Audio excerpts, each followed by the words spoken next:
Hei, hei, mans vārds ir Gunita Lagziņas Krudarēna, un šodien mēs tiekamies 80. rubrikas Darīti, radīt, jeb neošīm nav sērijā.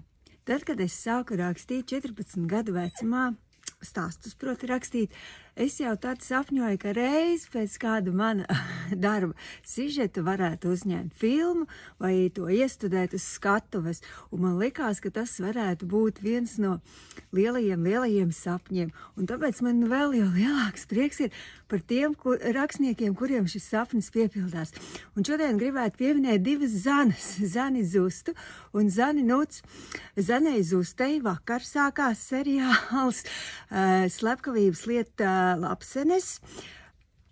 Vakar piedzīvoja tātad pirmizrādi, un tā kā sekojiet un skatieties, noteikti ir forši, tas Zanei nav pirmais seriāls, savukārt Zanei Nuts rīt ies gaisā pirmizrādi praktiskajai Kokvilnai, tas gan ir viņas pirmais seriāls un ticu, ka ne pēdējais.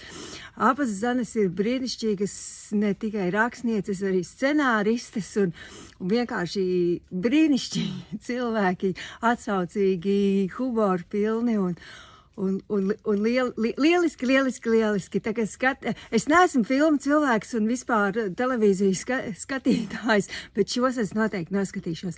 Iesaku arī jums un tiekamies pēc nedēļas. Čau, čau!